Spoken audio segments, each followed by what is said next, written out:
Now that you react like that, I feel like I need to do more than I've ever done in my life. Like,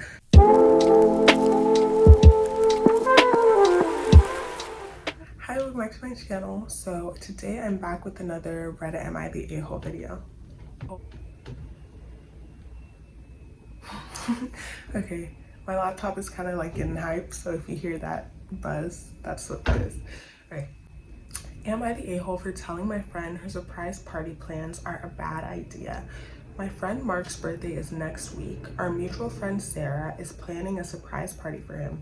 She's been organizing it for weeks. She invited me to help. I said sure, then I found out the plan. She wants to surprise him at his office during work hours with a giant cake and balloons. I said, this is a terrible idea. He hates being the center of attention, and surprising him at work is so awkward. He'll be embarrassed in front of his coworkers. She said, She said, it'll be fun, he'll love it. I said, I've known him for 10 years. He's not gonna love it. He's going to be mortified. She got annoyed. She said I was being negative and ruining the surprise. I said, I'm trying to save you from a disaster. If you do this, he's going to be upset. Now she's mad and says I'm not being supportive. I feel like I'm just being honest. Am I the a-hole? I don't think she's the a-hole. Like, I think that's pretty obvious.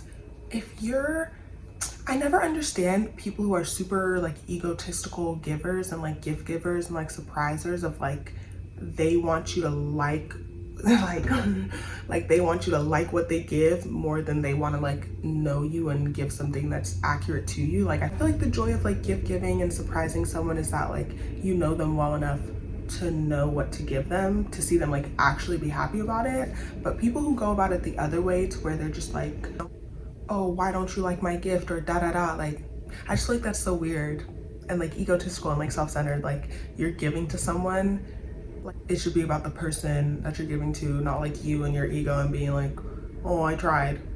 You know what I mean? Oh, maybe also I feel like people like give what they want, so maybe if she likes surprises, she's like giving a surprise, but it's like that's not what the other person wants, you know? Next one. Okay, for real.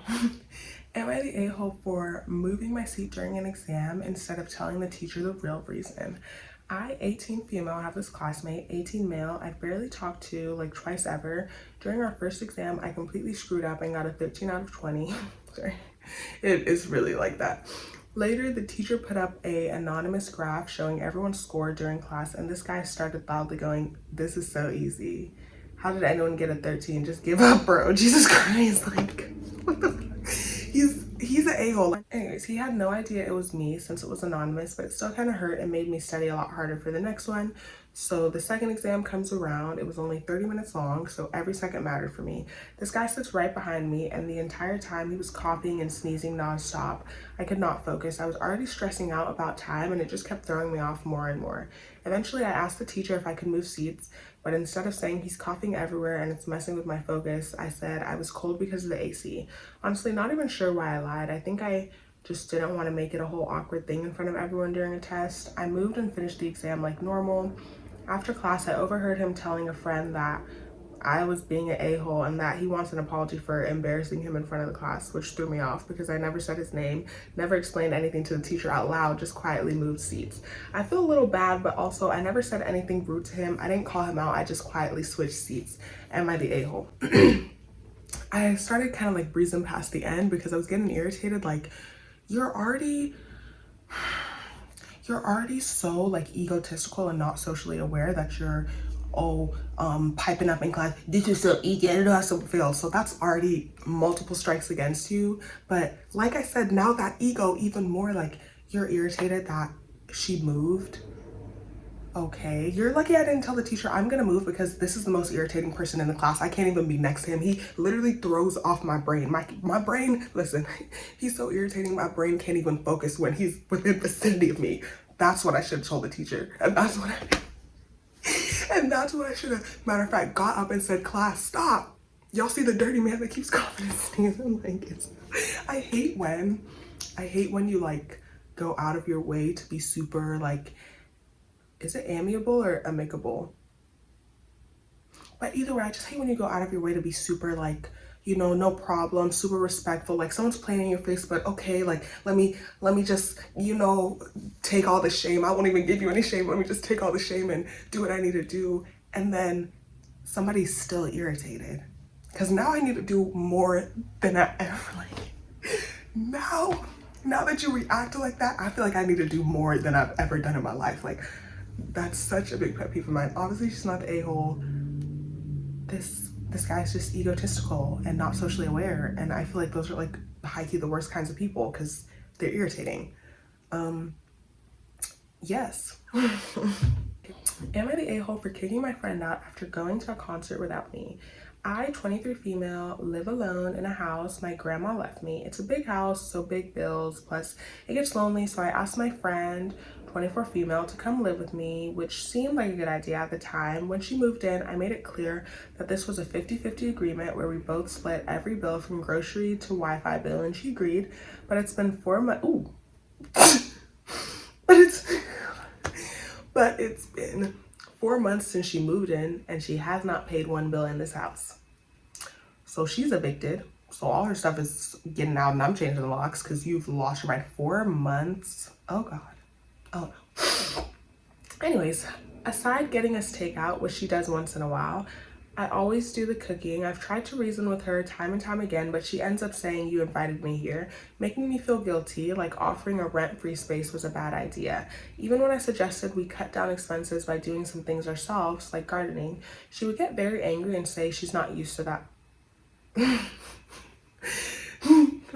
And say she's not used to that life.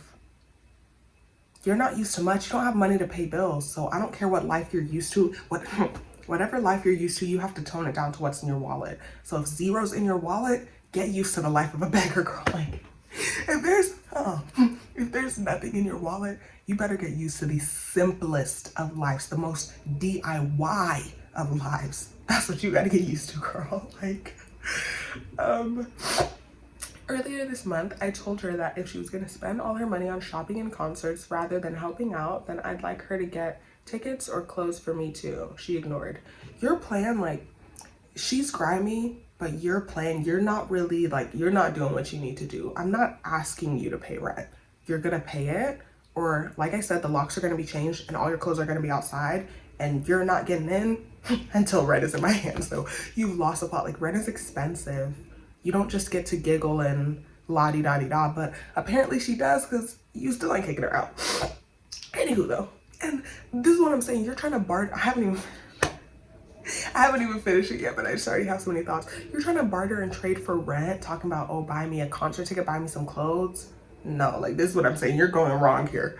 Anyways, last night, there was a concert I genuinely wanted to go to, but I didn't have the whole amount for the tickets.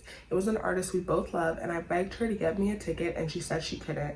They are too premium to gift anybody. Girl. Girl. I was hurt. No. Really, like, wow. I was hurt because it was the first time I wanted something from her and I really couldn't afford it. I told her it was fine, but if she went to the concert without me, she would have to move out. She did, and I asked her to leave. Am I the a-hole for going with this decision? Honestly, I think you're the a-hole for letting it, let me stop, hold on. I was about to say you're the a-hole for letting it get this far, but at least eventually you put your foot down and kicked her out. And that's what matters the most. Like, the level of, yeah, I literally can't even, like, and I can't even, hello? It's just so shocking, the level of, like, goal that people have, especially if you let them. Like, the way that people will really act like bigger than the program, bigger than bills, bigger than an income, bigger than, like, that's so shocking to me. I can't imagine, like, living with someone, already scamming them out of rent, and then I'm like, oh girl, I can't gift you this. No. Yeah, that's what's really, like, stunning me. Obviously she's not the a-hole. I'm glad she, you know, got her strength and she kicked her out. That's good, that's good. That's insane. But also, like, yet again, the whole, like, friends and roommates thing is, it's just tricky. It's a thin line. It's just, like, yeah, it's hard. But also maybe it's not, because, like, maybe it just brings out the truth of the relationship. Because if that was a friend that like respected you, they would pay their half and they would pay rent. Like there's no reality where they'd be like, oh, haha, girl. So maybe it's not even the living together thing. I feel like maybe living together just exasperates issues that were underlying, but now you can't have it underlying because you're not seeing them, oh, a couple times a week, a little bit. Like you're spending so much time with them. So now all those issues, you can't even hide them at all. So maybe it's not living together. Maybe a lot of people are describing me, maybe. Am I the a-hole for not forcing my kid to hug relatives at family gatherings? Obnoxiously no. Yes. My daughter is 7. She's always been shy. She doesn't like being touched by people she's not super close to. At family gatherings, my aunt always insists on hugs. She'll open her arms and say, come give me a hug. My daughter usually hides behind me or says no. Last weekend was my aunt's birthday party. She tried the same thing. My daughter said no thank you. My aunt looked hurt. My mom pulled me aside and said, you need to teach her to be polite. It's just a hug. I said, I'm teaching her that her body is her own. She doesn't have to hug anyone if she doesn't want to. My mom said I was being too soft and she's gonna grow up rude. Now the family is talking about how I'm raising my kid wrong. I don't think I'm wrong for letting her say no to physical contact, but they're making me feel like I'm ruining her. Am I the a-hole? No, she's not the a-hole, and it's just so insane that like, it's just so insane how like the worst thing that you can do as a woman is like be rude and like practice bodily autonomy and like that's just crazy. Like that's just crazy. Like, oh, her saying that she doesn't want somebody touching her, that's gonna make her the worst person ever.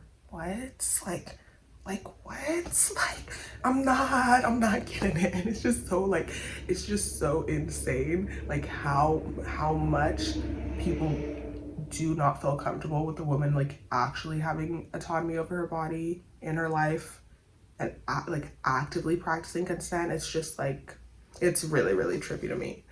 She's not wrong at all.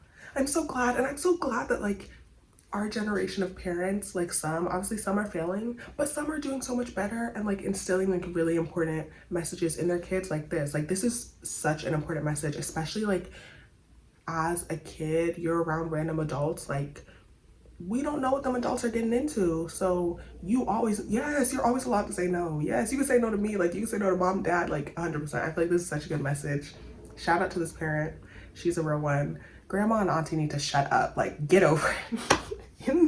Because like, think about the kid and the kid's safety. In the grand scheme of things, it's way more important for your kid to be able to say no and to be safe in that way than for you to miss out on a couple hugs. Get over it. And maybe auntie, if your heart was a little more pure, she would want a hug. Maybe if your aura was kinder, she would want that hug. So who knows? Like, yeah, I'm gonna stop it there. Toodles.